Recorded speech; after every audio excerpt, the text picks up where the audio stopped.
मैं जब पहली मरतबा ऑरलैंडो आया, ये कोई 18 साल पहले की बात है, तो हमारा जहाज़ सरे शाम, मतलब खासी गहरी हो चुकी थी शाम, जब ऑरलैंडो एयरपोर्ट पर उतरा। लेकिन उससे पहले जब उसने शहर का चक्कर लगाया तो नीचे मैं अपनी आंखों पे यकीन ना कर सका कि एक शहर है फैला हुआ, कोई बुलंदो बाला इमारतें नहीं है, फ्लैट है, और उसमें जगह जगह सैकड़ों कहकशाएं बिछी हुई हैं और उसमें सितारे चमक रहे हैं। दरअसल यहाँ पे झीलें बहुत हैं, सैकड़ों की तादाद, और उनकी एक वजह भी है कि वो फ्लड का वाटर आए उसको वो महफूज कर लेते हैं, और भी सिलसिले हैं। और जहाँ कोई नई अगर बस्ती बसाई जाए तो वहाँ डेफिनेट होता है कि झील वो बनाए वहाँ पे। तो वो सारी रोशनियाँ मुनक्कस हो रही थी झीलों में, और ऊपर से यही लगता था कि कहकशां के मुख्तलिफ टुकड़े यूं काट के तो वहाँ पे मतलब है कि सजा दिए गए।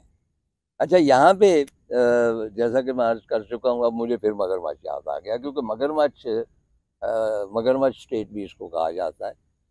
कि यहाँ कई मरतबा ऐसा हुआ है कि कोई बारिश ज़्यादा हुई, सैलाब आ गया, तो लोगों के स्विमिंग पूल में भी मगरमच्छ आए, तो उन्होंने फिर जाहिर है कि सिक्योरिटी वालों को बुलाया।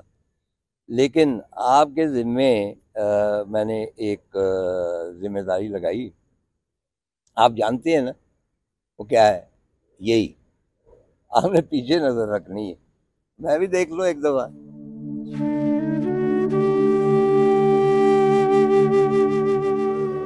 फिलहाल तो दूर दूर तक कोई मगरमच्छ नहीं है, तार साहब बिल्कुल सेफ हैं। अच्छा, लेकिन आपने वो ध्यान रखना है, जिस चीज़ की वजह से मुझे ऑरलैंडो पसंद है वो इसकी कुदरती हयात, जो वाइल्ड लाइफ आप कह सकते हैं। ये गेटेड एरिया है जहाँ पे लोग रहते हैं, और इर्द गिर्द हमारे तमाम जंगल है। मैं रोज़ाना इस झील के करीब से गुज़रता हूँ सैर करता हुआ, और यहाँ पे मुख्तलिफ जानवर हैं। जब मैं ये रिकॉर्डिंग के लिए मैं सेट कर रहा था, तो शामिल मेरा नवासा जो है, उसको कहा गया कि आप देखो इधर उधर कोई सांप तो नहीं है, क्योंकि सांप भी बहुत होते हैं। तो सांप नहीं थे, होपफुली। बल्कि ये हुआ कि ये मेज़ का नीचे जो है ना, ये गोल सा है काला, तो मेरी नज़र पड़ी तो मैंने कहा कहीं सांप ही ना हो। तो सांप की दहशत तो बहुत होती है, लेकिन सुना है कि ये इतने जहरीले नहीं होते, मूजी नहीं होते पाकिस्तानी सांपों की तरह। पाकिस्तानी सांप तो आपको पता है बहुत मूजी होते हैं, मगरमच्छ भी बहुत मूजी होते हैं। तो उनके अलावा यहाँ मतलब टर्कियाँ होती हैं, बड़ी खूबसूरत जानवर है, बहुत बड़ा जानवर है। और मैंने पहली मरतबा उन्हें देखा था कनाडा के एक कस्बे में, तो मेरा ख्याल था कि किसी ने पाली हुई है, मालूम हुआ कि नहीं, ये वाइल्ड है। यहाँ भी वो घूमती फिरती रहती हैं। उनके अलावा हिरन, जो मेरी फेवरेट चीज़, जिनको बैम्बीज कहते हैं। मेरा पोता जो है यशार, जब मेरा बेटा पढ़ता था वहाँ पे यूनिवर्सिटी में, अमेरिका में, तो जंगल था, तो वहाँ जब हिरन आते थे तो हमेशा कहता था, दादा बैम्बी हैज़ कम। तो बल्कि मैमूना की एक दोस्त है, उनको भी बैम्बी कहते हैं। तो यहाँ बैम्बीज बहुत है। और पहले तो वो छुपे हुए थे क्योंकि बारिश नहीं हुई थी, उनको गर्मी बड़ी लगती थी। लेकिन कल बारिश हुई है तो मैंने देखा कि बैम्बीज निकले हुए हैं। और आज ही सुबह बड़ा इंटरेस्टिंग हुआ है टाकरा जिसे कह लें, कि मेरी बेगम आगे चली, माशाल्लाह वो मुझसे बेहतर चलती जा रही थी, बेध्यानी में ही जाती है, तो उधर से बेध्यानी में ही एक हिरन चला आ रहा है बैम्बी, और वो ऑलमोस्ट टकराते हुए बचे, और बेख्तियार कहने लगी, देख के नहीं चलते। मैंने कहा बेगम, ये हिरन है, को खामन थोड़ा है जो डांट रही है उसको। तो फिर उसको भी जाहिर है एहसास हो गया। हिरन बहुत है, उसके अलावा रीछ भी है, मगरमच्छ तो है ही। अच्छा, अब रीछ जो है वो फैमिलीज हैं एक दो यहाँ पे कहीं रहती हैं, कभी कभी नजर आती हैं। पिछली मर्तबा मैंने उसको देखा था, और मैं उसके पीछे भागा कि उसकी कोई तस्वीर उतार सकूं। अब उसके बाद फौरी तौर पे मेरा नवासा वो अपना लेके गाड़ी आ गया कि ये नाना क्या कर रहे हैं भाई।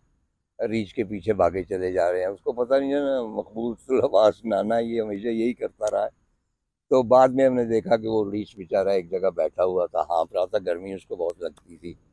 आप जानते हैं ना कि भाई हमारे यहाँ भी रीछ बड़े कमाल के होते हैं। जो शाही प्लेन में भूरा रीछ होता है हमारा, वो ज़्यादा खूबसूरत होता है।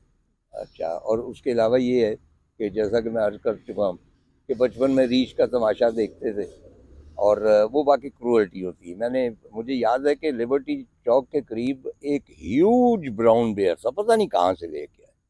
उस बेचारे को इतनी गर्मी लगती थी कि उसके इर्द गिर्द बर्फ़ की सिलें थी, और वो उसको किराए पे लोग देते थे। और मुझे पहली मर्तबा मालूम हुआ कि जब रीछ को सिखाते हैं तो उसकी नुकेल डाल के उसको खींचते हैं, उसको तकलीफ होती है तो तब वो डांस करता है, वरना रीछ का कोई मूड नहीं होता रक्स करने का।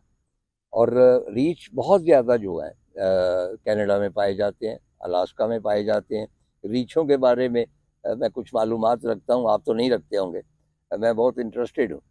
तो वहाँ पे एक जगह जा रहे थे, मालूम हुआ कि जी रीछ है, और रीछ भी कौन सा, ग्रिजली, ये ब्राउनिश सा होता है और बहुत बड़ा रीछ।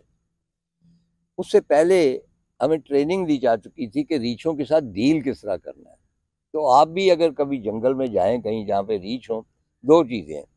एक तो पाँव में एक घंटी बांध दें, वो आपके चलने से टन टन की आवाज़ आएगी, रीछ आपके करीब नहीं आएगा, वो छेड़ता नहीं। कोई भी जानवर चाहे वो कितना ही वहशी हो, बेवजह हमला नहीं करता जब तक वो थ्रेटन ना फील करे। और सिर्फ एक जानवर है, हैवान नातक, जो बेवजह हमला कर देता है। वो बेवजह गाजा पे हमला कर सकता है, बेवजह वो कहीं भी हमला कर सकता है, उसको आप कुछ नहीं कह सकते।